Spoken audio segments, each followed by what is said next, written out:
Allez, c'est parti pour cette nouvelle séquence. On va reparler d'agrandissement-réduction. On avait déjà vu ça au premier trimestre quand on avait abordé les triangles semblables. Eh bien, on va étendre. Alors, on va rappeler la définition. L'agrandissement de rapport K d'un objet est la transformation qui consiste à multiplier toutes les longueurs de cet objet par un nombre positif K supérieur à 1.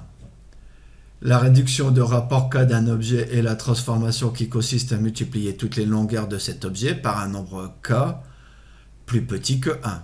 Je vous rappelle, si on multiplie par un nombre plus grand que 1, alors ça agrandit.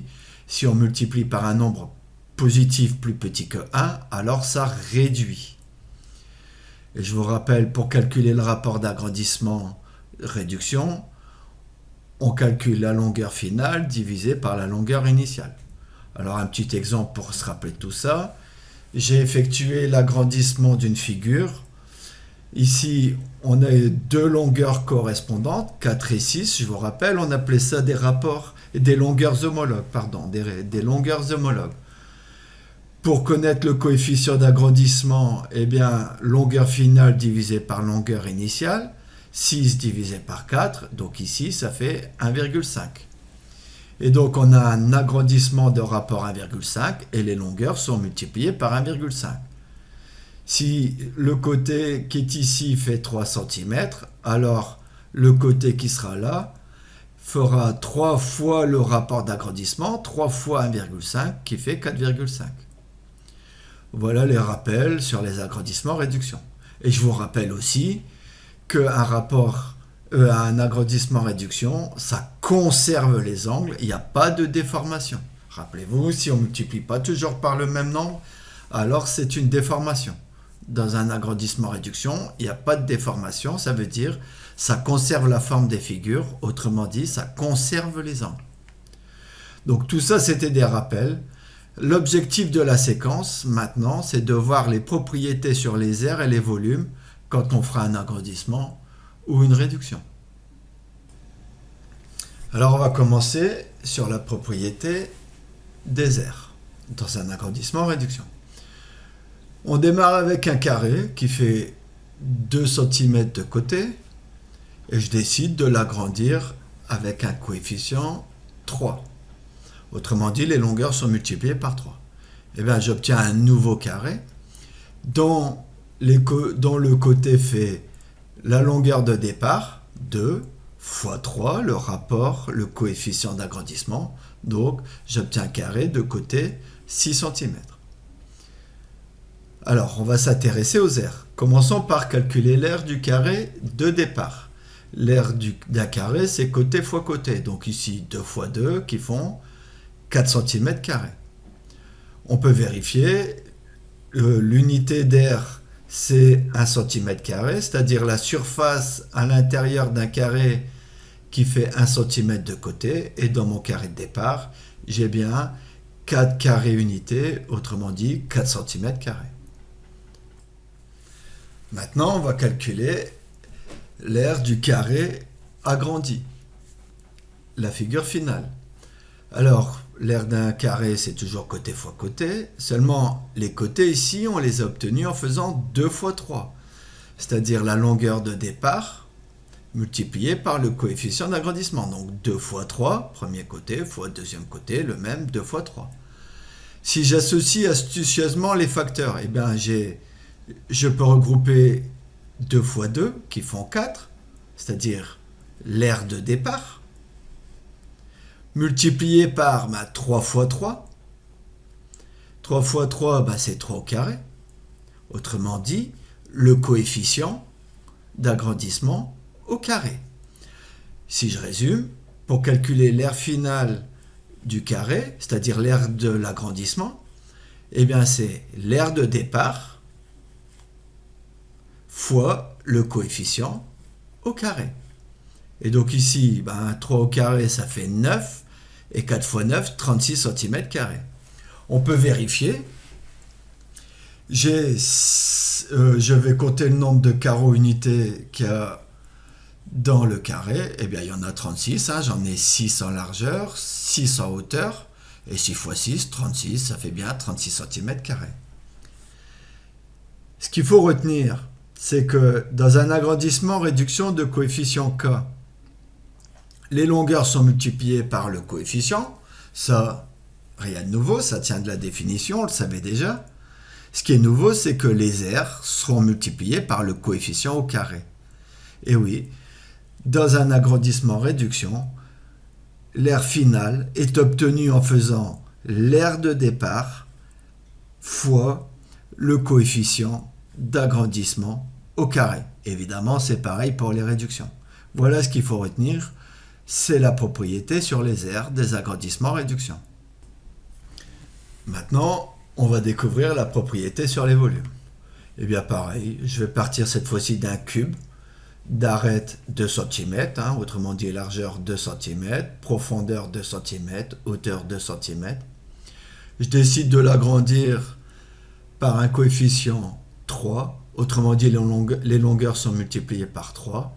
J'obtiens donc un cube dont les côtés, dont l'arête fait la longueur de départ, longueur initiale, fois le rapport d'agrandissement, le coefficient d'agrandissement, autrement dit 6.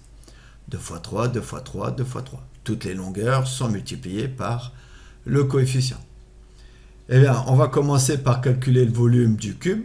Le volume d'un cube, c'est côté fois côté fois côté. Ici, c'est 2 fois 2 fois 2, qui font 2 fois 2, 4 fois 2, 8 cm3. Et donc, le volume de départ est 8 cm3. On peut vérifier. Je rappelle, l'unité de volume, c'est le cm3, c'est-à-dire le volume contenu dans un cube qui fait 1 cm de côté, 1 cm, 1 cm, 1 cm. Et on peut vérifier que dans mon cube de départ, j'en ai bien 8. 2 en largeur, 2 en profondeur, ça veut dire que sur le premier niveau, j'en ai déjà 2 fois 2, 4. Et comme j'ai 2 niveaux, 4 fois 2, 8. J'ai 8 cubes unités, donc 8 cm3. Maintenant, je vais calculer le volume du cube agrandi, le volume final. Eh bien, le volume final, le volume d'un cube, c'est côté fois côté fois côté. Or ici, chaque côté a été obtenu en faisant 2 fois 3, la longueur de départ fois le coefficient d'agrandissement. Donc 2 fois 3 fois 2 fois 3 fois 2 fois 3. De la même façon, je vais associer astucieusement les facteurs de cette multiplication. Eh bien, j'ai 2 fois 2, 4 fois 2, 8, qui correspond à mon volume de départ, multiplié par 3 fois 3 fois 3, autrement dit 3 fois 3 fois 3, c'est 3 au cube. Autrement dit, je multiplie le volume de départ par le coefficient, cette fois-ci au cube. Et voilà, pour calculer le volume final dans un agrandissement, on fera volume final égale le volume de départ multiplié par le coefficient au cube. Alors 3 au cube, ça fait 3 fois 3, 9 fois 3, 27. Et 27 fois 8, allez, je fais mon crâneur, je fais style, je le connais pas. Je fais le calcul dans ma tête. Non, ça fait 216 cm3. Alors on peut pareil, on peut vérifier dans mon cube, est-ce que j'ai bien 216 cm3? Est-ce que j'ai bien 216 cubes unités?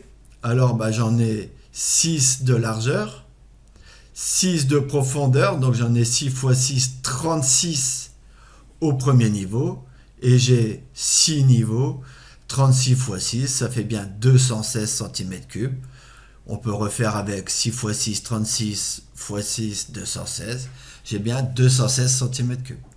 Ce qu'il faut retenir, c'est que dans un agrandissement-réduction de coefficient k, les longueurs sont multipliées par k, ça c'est pas nouveau. En revanche, ce qui est nouveau, c'est que les volumes sont multipliés par le coefficient au cube. Pour calculer le volume final, on calculera le volume de départ fois le coefficient au cube. Voilà ce qu'il faut retenir, c'est la propriété sur les volumes. Alors on va faire le bilan des agrandissements-réductions. Alors je rappelle les définitions. L'agrandissement de rapport K d'un objet est la transformation qui consiste à multiplier toutes les longueurs de cet objet par un nombre positif K plus grand que 1. La réduction de rapport K d'un objet est la transformation qui consiste à multiplier toutes les longueurs de cet objet par un nombre positif k plus petit que 1. Je vous rappelle, multiplié par un nombre plus grand que 1, ça agrandit.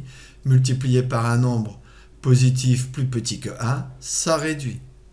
Et pour calculer le rapport d'agrandissement-réduction, eh bien, on fait la longueur finale divisée par la longueur initiale. On a vu les propriétés.